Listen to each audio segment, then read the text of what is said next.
No, I'm not okay. Went through hell. You know the best part about going through hell is living through your worst nightmares. And that was my nightmare. Let's talk about it. The boss is gone. The ATF comes in to audit, and I'm weeks behind in my paperwork and like not looking like I'm going to catch up anytime soon. Sure enough, that happened. That was what, the third week of May this year, 2021. And so they usually send a team of 3 people. It takes 5 business days to audit. I got a team of 2.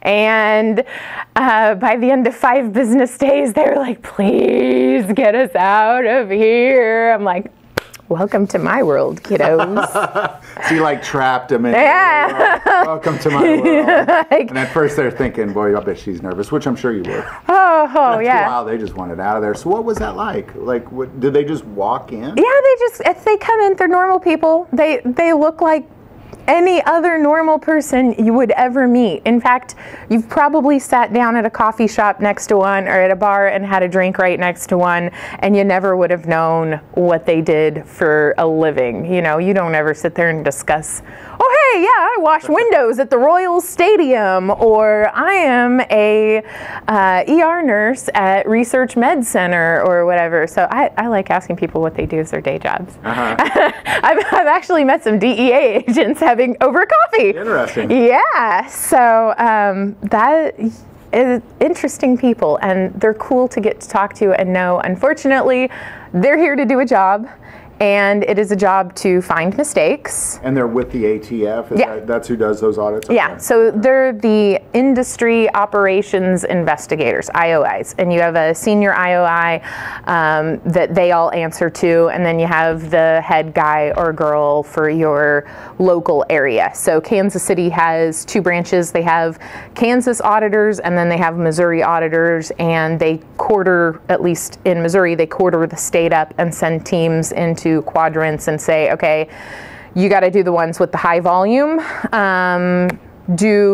Take more than 1 person. But if it's just a guy or a gal that has a license out of their home, they're doing gunsmithing work or just a couple gun sales here and there throughout the year, they'll send 1 auditor. And you generally get no warning whatsoever. It just happens. Yeah. It's like you wake up and be like, oh, hey, today's a Tuesday and it's raining, and oh yeah, hey, these guys, what can I help you find today? And they're like, hey, we're here to look at your books. I'm like, well, I know you, Dan, but who's the new kid? And he's like, new kid? I've been here for 3 years. Like, this is your first audit at this store. You're the new kid. And until you have met everybody that's gotten FFL, you're the new kid. Right. So the new kid was the senior lead. He was the one that, you know, Dan was helping him do the audit. He's the one that's got to file the actual reports and everything. And I love it because you tell people, oh, the ATF's here.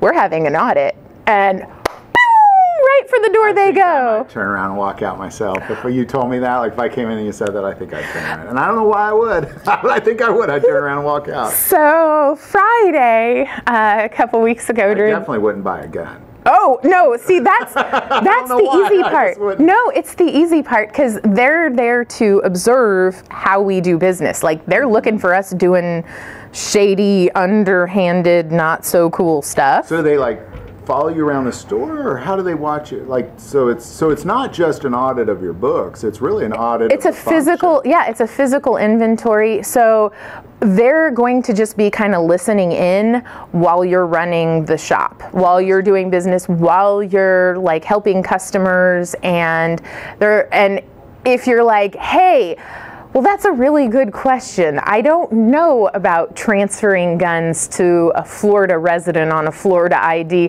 Hey, Dan, you think you could help me out with that? Did you really?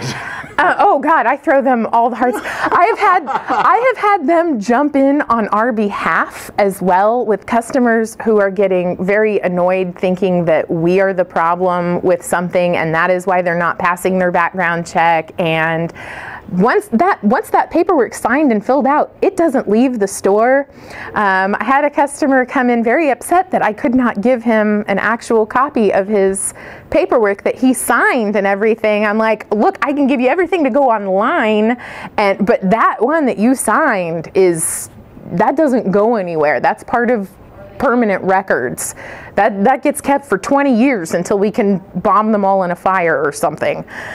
So, and yeah, so one of the agents hopped in and was like, look, you tell me exactly where it says and which statute, but the lawyer that you paid is telling you the wrong stuff and you need to get your money back. So I'm like, yeah!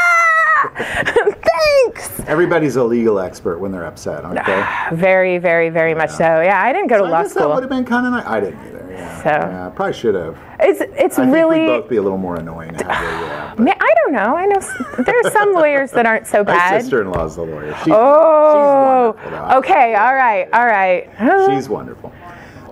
So they come in. They kind of just look at how you're doing. Yeah. They go through your book. Physical inventory audit. I think I gave. Like, does it stress you? I mean, I'm sure it is stressful, but is there a point where you're kind of like, you know what, I got this? And, no. The point where you realize you've got this is when they leave. That's when it gets worse. You're like, well, now I have a whole new set of rules to play by, because it's a little bit different. And I can only speak to the auditors that I have had at this business premise location here in Raytown, Missouri. I cannot speak to anyone else's audits anywhere in the U.S. and what their agents are like. I know some people are really cool with their auditors and other people are like, they're the devil incarnate. I would think it is a lot like that, because I've heard people say that they've had issues with the IRS and they're really nice. I had an issue with I was leading a job, and the lady essentially came in and essentially threatened to shut us down. And I said, in a kind way, I said, oh, this must be really hard for you doing these kind of things. And she looked at me straight in the eyes. She was like, oh no, I love this. I thought it takes a special kind, So I'm glad you got the good ones. Now do you kind of typically, because you mentioned a guy named Dan, is that, so you know it, so you're kind of getting the same guys. So I've had... And you're a very friendly person. I couldn't imagine people being very... Amy, Chris, Dan, Kevin, Julie are the main auditors. New kid's name... New kid. Let's call him New Kid. New kid. No, I know his name, but he won't use mine, so I'm going to call him Inspector Beans. No, he's really cool. And plus, he let me cost him with my notebook multiple times, just whacking at him. So it sounds like a pretty peaceful process, at least with the group you got. They're good sports, and they're there to train us to do our jobs better. Now, it's not easy. That's cool, because that seems like a good function of the ATF, to be quite honest. It really is. But here's the problem. Your laws for each state change. Like, we may not be changing Missouri state laws right at this very moment, but in another state, their laws have changed, and what was once reciprocal between our state and your state is no longer cool. And so, in addition to not just logging all the guns, we kind of have to be aware of everything else that's going on, and it's too much to keep up on. Well, and it seems like it's changing so quickly too. That's another thing. And so I joke that, with every single regime change, so the new leader and overlord has new directives for this branch of the ATF, and the directors will change, and the bosses and the supervisors and everybody they answer to will change over time too, and each new person has a slightly different way that they would interpret a rule, or how they believe it should be interpreted. And so you get some different of opinions, and what used to be cool for the last 4 or 5 years, your last previous bunch of audits, all of a sudden you're like, yeah, you're going to have to start changing up the way you do this. Let's do it like this from now on. Now, how is it changed? That's interesting, because I never thought of that. But you've been doing this a long time, so you've gone through several regime changes, so to say. I don't know. Has there been any, like, what's significantly different now? Is this your first audit since this year? Yeah, so you can, you know, I don't know exactly how frequently they can audit. I think it's 12 months or more. And some people will go decades without an audit. And that's just the luck of their draw and just the volume that they do. We did a ton of volume, and when we reported for our renewal of the license, they usually come out and they're like, okay, you guys moved like 6,000 guns. Let's see how you're doing that, and let's see the order in which you're doing that. Yeah, so there's a few things that could be better. Is there something different? Like, so this is the first one you've had since the inauguration. Let's say that. Yeah. Okay. Is there anything different? I heard a rumor. I'm not entirely certain it's true, but I guess you could verify that if you looked up in the stimulus package that's going out to everybody, there's some fine print in there that says some of the stimulus money will be allocated to the ATF for very heavy investigative audits. And I have not verified that to be true or false yet. Like I said, that is just a rumor. Rumors aren't proven true. Okay, so let me preface this. It's a rumor, but I'm sure we could go verify that and see what the heck is up. Well, let me ask this: was this last audit a very heavy, thorough? Like, did it seem heavier in any way, or especially since you had the new guy? I think I would have considered it a heavy audit if they had maybe doubled the people that they had allocated to our store. Like I said, I usually get 3 auditors, and it takes them 5 days to go through everything.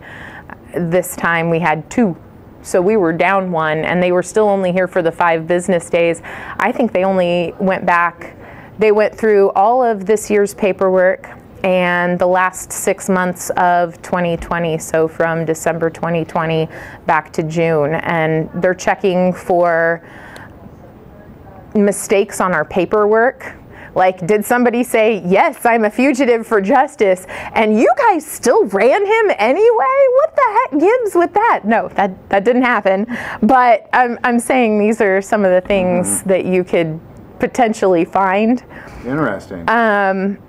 So you just, as long as you're doing everything right, you really don't have anything to worry about. And they go through, and of course things move around here. It looks like the exact same backdrop you have seen in every single one of these videos. As funny as I've edited, I could tell they've moved around too. Yeah. It's not. I agree. It's not. There's all new stuff coming and going, and it's not that it changes on a day or a weekly basis or a monthly basis or a yearly basis. This is stuff that moves on a daily basis. This is gun sales. This is not gun storage at all.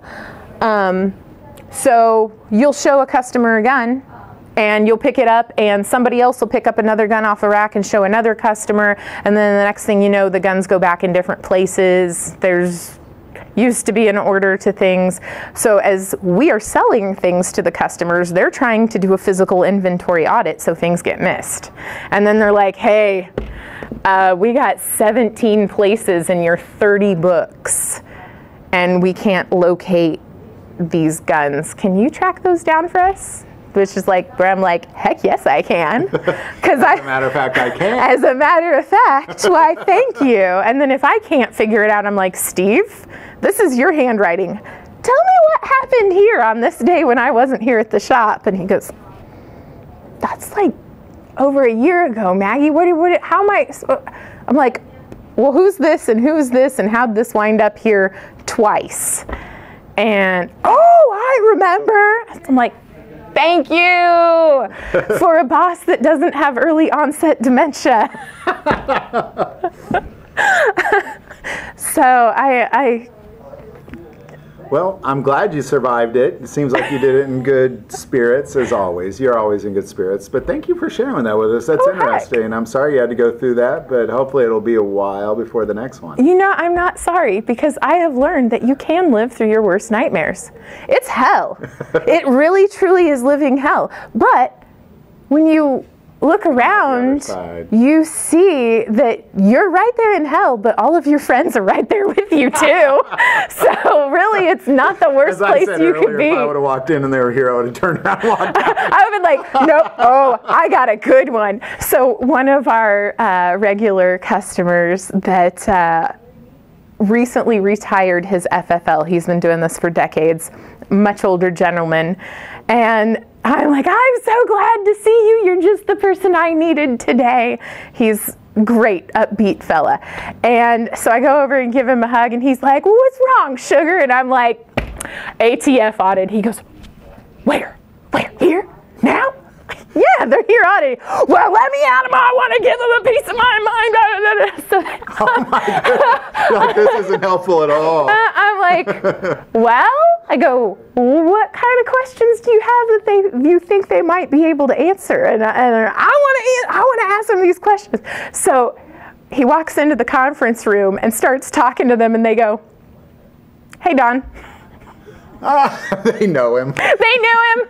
They were the ones that came to collect his books and his paperwork when he turned in his FFL and ceased business operations when he retired, basically. And they're like, he goes, yeah, I know. I met you. I came and picked up your books to ship them off to the Out of Business Records Center. You don't remember us? We've both done audits for you. And he's like, well, hell, no, I don't write. Well, maybe I do. Maybe you look a little familiar. So that was really funny. And then I was able to kind of shove him out the door, and he's still saying his goodbyes as he's meandering out the front, and they're sneaking across to my office. Is he gone yet? Is he gone? Please get us away from that guy. I'm like, I don't know. Hey, Don, he's still here. Well, Maggie, I'm really glad you made it through, and it seems like you came out much stronger on the other side.